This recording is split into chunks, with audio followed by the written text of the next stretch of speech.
નમસ્કાર વિદ્યાર્થી મિત્રો, શ્રી BBNPB હીરપરા કન્યા વિદ્યાલયમાં આપણું હાર્દિક સ્વાગત છે. આજે આપણે ધોરણ 11 સંસ્કૃત વિષયમાં ગદ્ય 19 હોલિકા ઉત્સવ જેનો અભ્યાસ કરીશું. વિદ્યાર્થી મિત્રો, આપણે આગળના પીરિયડની અંદર એના હોલિકા ઉત્સવ શું છે અને એનો ઇતિહાસ શું છે એનો અભ્યાસ છે એ આપણે કરેલો કે પ્રહલાદ અને જે એના પિતા હિરણ્યકશ્યપ, જે પ્રહલાદ છે એ ભક્ત છે, ભક્તમય પોતાનું જીવન જીવે છે, જ્યારે હિરણ્યકશ્યપ છે એ આસુરી પ્રકૃતિ એટલે કે આસુરીમય જીવન જીવે છે. અને એ હોલિકા દ્વારા એટલે કે હિરણ્યકશ્યપ પોતાની બહેન જે હોલિકા છે એના દ્વારા જે પ્રહલાદ છે એને મારી નાખવા માટેના ઉપાયો કરે છે. આટલે સુધી આપણે એનો પરિચય કેળવ્યો હતો કે હોલિકા કોણ છે, તો એ હિરણ્યકશ્યપ છે જે અસુર છે. અસુર એટલે રાક્ષસ, કે જેની બહેન છે હોલિકા છે. અહીંયા શિષ્યને એવો પ્રશ્ન થાય છે કે હોલિકા જો એની બહેન હોય, એ અસુર હોય, તો હોલિકાએ એવું શું કર્યું હતું કે જેના માનની અંદર જેના નામથી આ ઉત્સવ છે એની ઉજવણી થાય છે. ત્યાંથી આપણે હવે આગળનો ટોપિક છે એનો શીખવા માટે પ્રયત્ન કરીએ. અહીંયા ફરી પાછો શિષ્ય છે આ પ્રશ્ન કરે છે એટલે ગુરુ જવાબ આપે છે કે એવમ હિ શ્રૂયતે હિરણ્યકશ્યપ નામસ્ય દૈત્યસ્ય પ્રહલાદ નામ એકઃ પુત્ર આશિત. અહીંયા કહેવાય છે કે ખરેખર, હિ એટલે ખરેખર, શ્રૂયતે એટલે સંભળાય છે, ખરેખર સંભળાય છે કે હિરણ્યકશ્યપ નામના દૈત્યનો, દૈત્ય એટલે રાક્ષસ, દૈત્યનો પ્રહલાદ નામનો એક પુત્ર આશિત એટલે હતો. હિરણ્યકશ્યપ નામના દૈત્યને એક પ્રહલાદ નામનો પુત્ર હતો. સ નિત્ય પરમેશ્વરમ ધ્યાયન ભક્તિમયમ વ્યવહારમ કરોતિ સ્મ, કે તે હંમેશા, નિત્યમ એટલે હંમેશા, તે હંમેશા પરમેશ્વરનું ધ્યાન કરતો અને ભક્તિમય, ભક્તિપૂર્ણ વ્યવહાર કરતો હતો. ભક્તિ સત્ર એવ દૈત્ય રાજાય સહ વ્યવહાર ન રોચતે સ્મ, જે ભક્તિના શત્રુ દૈત્ય રાજને, શત્રુ એટલે દુશ્મન, ભક્તિના શત્રુ દૈત્ય રાજને સહ એટલે તે વ્યવહાર ન રોચતે સ્મ એટલે ગમતો ન હતો. કોને નહોતો ગમતો? દૈત્યરાજને. એ દૈત્યરાજ એટલે કોણ? હિરણ્યકશ્યપ, કે જે કોણ હતા? પ્રહલાદના પિતા. અતઃ સહ સ્વકીયમ ભક્તમ પુત્રમ મારયિતુમ અનેકાદ પ્રયત્નમ કૃતવાન, અને આથી તેણે પોતાના પુત્રને મારવા માટે અનેકધા એટલે અનેક પ્રયત્ન છે એ કર્યો હતો. પરંતુ પરમેશ્વર રક્ષિત પ્રહલાદ કથમપી મરણમ ન ગતઃ, પરંતુ પરમેશ્વરથી રક્ષાયેલો પ્રહલાદ કેમે કરીને મરણ ન પામ્યો. અંતે તમ દાહેન મારયિતુમ માયાવિનીમ હોલિકા નામની સ્વકીયામ ભગિની હિરણ્યકશિપુઃ પ્રેરયત.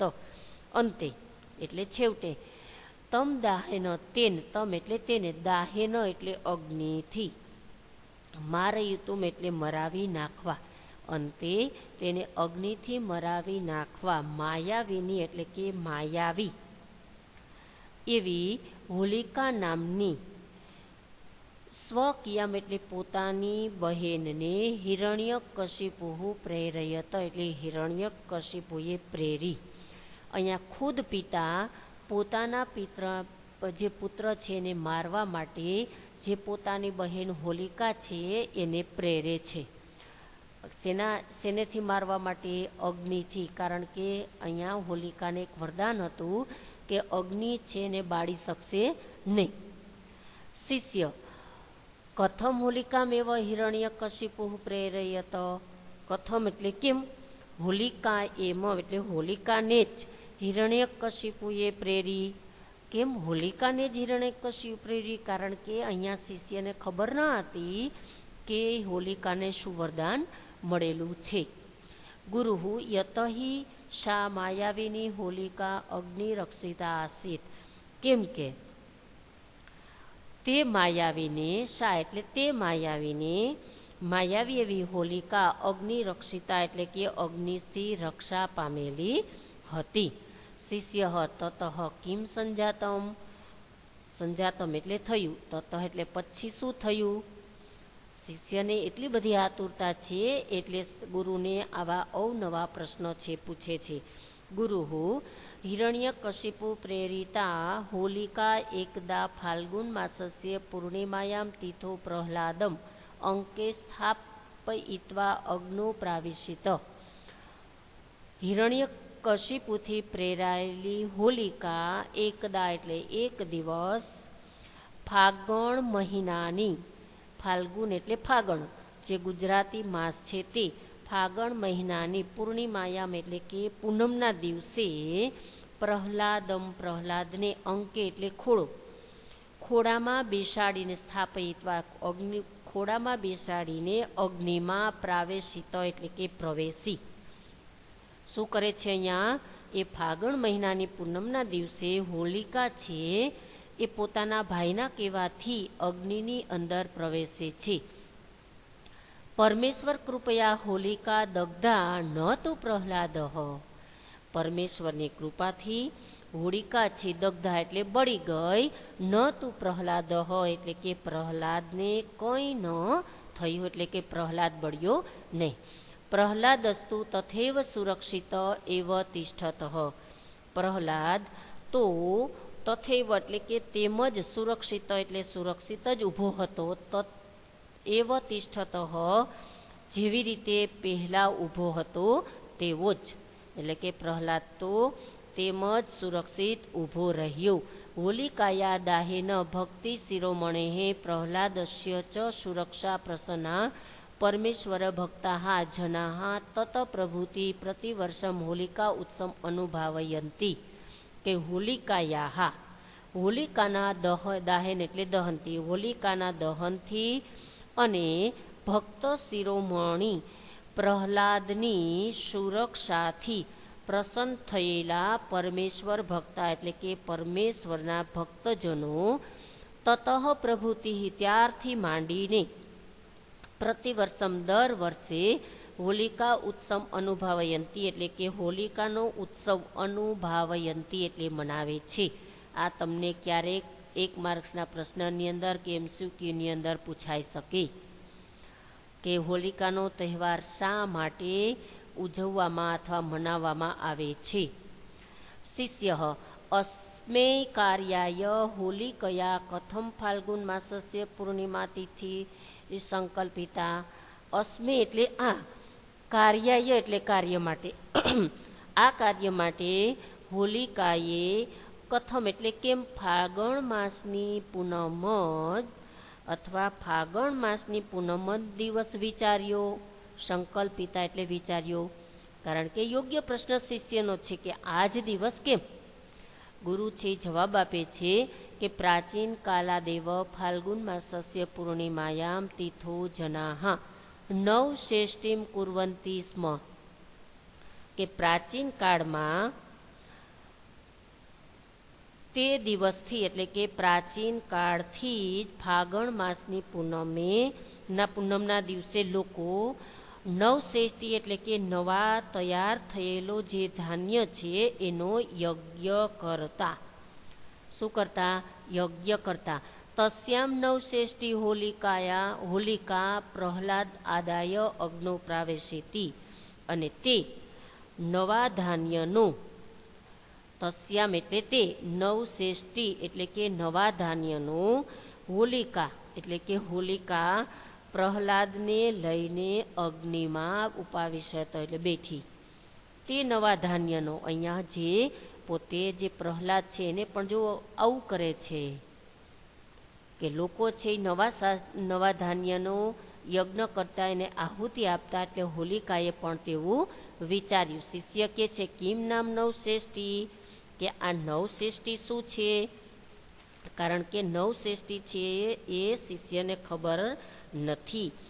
આપણે પણ સમજી લઈએ, તમને વિવરણાત્મક નોંધની અંદર પણ નવશેષ્ટી શબ્દ છે મૂકી શકે છે કે નવશેષ્ટી એટલે કે નવા સસ્ય, સસ્ય એટલે ધાન્ય, નવા ધાન્ય દ્વારા કરાતા યજ્ઞને નવશેષ્ટી કહેવામાં આવે છે. જ્યારે નવા પાકેલા અન્ન છે એ પોતાના માટે લોકો ઉપયોગ કરતા, તે પહેલાં તે દેવતાઓને એ નવું ધાન્ય છે એ સમર્પિત કરતા, અને આ સમર્પિત કરવા માટે યજ્ઞ છે એ કરવામાં આવતો. વર્ષ દરમિયાન આવા 2 પ્રકારના યજ્ઞ છે કરવાની પરંપરા છે. તેમાંનો એક શરદ ઋતુમાં અને બીજો વસંત ઋતુમાં. જો શરદ ઋતુની અંદર જે આ પ્રકારનો યજ્ઞ થાય છે તેને નવશેષ્ટી અથવા શારદીયન નવશેષ્ટી એવા નામથી પણ ઓળખવામાં આવે છે. અને આ ક્યારે કરવામાં આવે? જ્યારે દીપાવલીનો જે તહેવાર છે તે, એટલે કે આ પર્વ દીપાવલી પર્વ તરીકે પણ ઉજવાય છે. હવે વસંત ઋતુની અંદર આ પ્રકારના નવશેષ્ટી જે યજ્ઞ કરાય છે એને વાસંતિક નવશેષ્ટી તરીકે ઓળખવામાં આવે છે. અને એ જે તહેવાર છે એને હોળીના પર્વ તરીકે મનાવવામાં આવે છે. એટલે ટૂંકમાં આ નવશેષ્ટી છે એ યજ્ઞ છે 2 વખત કરવામાં આવતો, એક શરદ ઋતુમાં અને બીજો વસંત ઋતુમાં. જે શરદ ઋતુમાં જે યજ્ઞ કરે છે એને દીપાવલીના પર્વ તરીકે ઉજવાય છે, અને જે વસંત ઋતુમાં કરવામાં આવે છે એને હોળીના પર્વ તરીકે ઉજવવામાં આવે છે. ગુરુઃ નવૈઃ સસ્યૈઃ ક્રિયમાણામ ઇષ્ટિઃ નવશેષ્ટિઃ કથયતે, કે નવા તૈયાર થયેલા નવશેષ્ટી, સસ્ય એટલે ધાન્ય, નવૈઃ સસ્યૈઃ નવે તૈયાર થયેલા જે ધાન્યથી ઇષ્ટિઃ એટલે કે ઈશ નવશેષ્ટી કહેવાય છે. જે નવો પાક થાય છે તેને. અસ્માકમ દેશઃ કૃષિ પ્રધાન વર્તતે, આપણો દેશ છે એ ખેતી પ્રધાન છે. અત્રેત્યાઃ જનાઃ પ્રાયઃ દ્વિવારમ કૃષિ કુર્વન્તિ, અહીંના લોકો 2 વખત, દ્વિવારમ એટલે કે 2 વાર ખેતી કરે છે. વર્ષાયામ શરદી તથા એટલે કે વર્ષા ઋતુમાં તથા શરદ ઋતુમાં. શરદી કૃતાયાઃ કૃષે ફલમ પ્રાયઃ ફાલ્ગુન માસે પ્રાપ્યતે, કે શરદ ઋતુમાં જે પૂર્ણ કરેલી ખેતીનું ફળ છે એ ફળ માટે ફાગણ માસમાં એટલે કે ફાગણ મહિનાની અંદર મેળવાય છે. શરદ ઋતુની અંદર જે ખેતી થાય એનો જે ફળ મળે એ ક્યારે મળે? ફાગણ મહિનાની અંદર. તતઃ સસ્ય રૂપમ ફલમ જનાઃ પ્રથમમ અગ્નિદેવાય સમર્પિત, અને તે ધાન્ય રૂપે, સસ્ય એટલે ધાન્ય, તે ધાન્ય રૂપે ફળ લોકો પહેલા અગ્નિ દેવતાને અર્પણ કરે છે અથવા સમર્પિત કરે છે. તતઃ પરસ્પરમ વિતિર્યમ સ્વ ઉપભોગાય કલ્પયંતી, અને પછી એકબીજા વહેંચીને પોતાના માટે એનો ઉપયોગ કરે છે. અહીંયા જે લોકો છે એ કોઈ પણ ધાન્ય છે એનો પોતાના માટે સૌથી પહેલા ઉપયોગ કરતા નહીં. શિષ્ય યધ્ય એવમ તર્હિ યસ્ય ઉત્સવસ્ય હોલિકા ઉત્સવ નામ કથમ સાર્થકમ ભવેત, કે જો એમ હોય તો, યધ્ય એવમ જો એમ હોય તો આ ઉત્સવ હોલિકા ઉત્સવ નામ કઈ રીતે અર્થપૂર્ણ થાય અથવા સાર્થક થાય? ગુરુ કે છે વસ્તુતઃ હોલક નામ તૃષ્ણા અગ્નિભૃષ્ટમ અર્ધપક્વમ સમિધાન્યમ ભવતી. હકીકતમાં હોલક એટલે તણખલાથી, તૃણા એટલે કે તણખલું, તણખલાથી બળતા અગ્નિમાં જે અર્ધપક્વમ એટલે કે અડધું અથવા અડધું શેકેલું રંધાયેલું જે સમિધાન્યમ એટલે કે ડુંડાવાળું અન્ન. હવે સૌથી પહેલા આપણે એ સમજી લઈએ કે હોલક એટલે શું.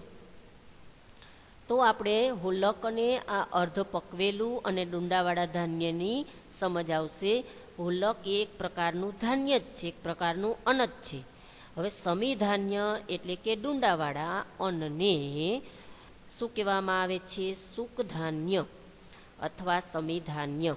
હવે સુકધાન્ય તાજા તૈયાર થયેલા રસ ધરાવતા દાણાને આપણે શું કરીએ છીએ? અગ્નિની અંદર હળવી આંચની અંદર શેકવાથી જે તૈયાર થાય છે તે અન્નને આપણે હોલક કહીએ છીએ. આપણી ભાષાની અંદર આપણે એને પોક કહીએ. ઘઉંનો પોક હોય, ત્યાર પછી જે જાર છે એનો પણ પોક હોય, બાજરાનો પોક હોય, આવો બધો પોક હોય છે જે ડુંડાવાળા ધાન્ય હોય છે તેને. જે રીતે આપણે મકાઈના ડોડા શેકીએ છીએ અને એ એક સ્વાદવાળા મીઠાશવાળા થાય છે, એ જ રીતે આ હોલક છે એ પણ એટલું જ મીઠાશવાળું થાય છે. આ સિવાય આપણે એને ધાણી પણ કહીએ છીએ, કારણ કે જે જાર છે એ પાકી જાય છે, એને શેકીએ એટલે ધાણી બને છે. એને પણ આપણે હોલક કહીએ છીએ. વસંત ઋતુની અંદર જે કફજન્ય રોગ છે વધારે પ્રમાણમાં થતા હોય છે, ત્યારે આવા વખતે આ કફના દોષનું શમન કરવા માટે સમિધાન્ય છે અર્થાત આ હોલક છે એને ખાવા જોઈએ, કે જે આપણા શરીરને ખૂબ જ લાભકારક નીવડે છે. તમ હોલકમ જનાહ અગ્નિદેવાય સમર્પયંતી. અને ત્યારે આ શું કરે છે? તે હોલકને લોકો અગ્નિદેવને અર્પણ કરે છે. અધ્યત્વે અપી એસા પરંપરા અવિચ્છન્ના પ્રવર્તતે. અને આજકાલ આ પરંપરા અવિચ્છન્ના એટલે સતત, ક્યારે ખંડિત થઈ ન હોય તેને સતત ચાલતી આવતી પરંપરા છે, એને કહેવાય અખંડિત ચાલે છે. શિષ્ય હોલક અયમ સ્વાસ્થ્ય આપી ઉપકારો ભવતી ઇતિ શ્રુતમ મયા. કે હોલક છે, અયમ હોલક, કે આ હોલક છે એ સ્વાસ્થ્ય માટે ઉપકારો લાભકારક થાય છે એમ પણ મેં સાંભળ્યું છે. કિમ તત સત્યમસ્તી. શું તે સાચું છે? કારણ કે શિષ્યને હોલક છે એનાથી કોઈ પરિચિત હતો નહીં, એટલે કે છે કે સ્વાસ્થ્ય માટે લાભકારક છે એવું મેં સાંભળ્યું છે, ખરેખર સાચું છે? ગુરુ છે જવાબ આપે છે આમ એટલે હા. ભવતા શ્રુતમ સત્યમ એવમ અસ્તિ. કે તમે જે ભવત, તમે જે શ્રુતમ એટલે સાંભળ્યું, તમે જે સાંભળ્યું છે તે સાચું જ છે. ભાવ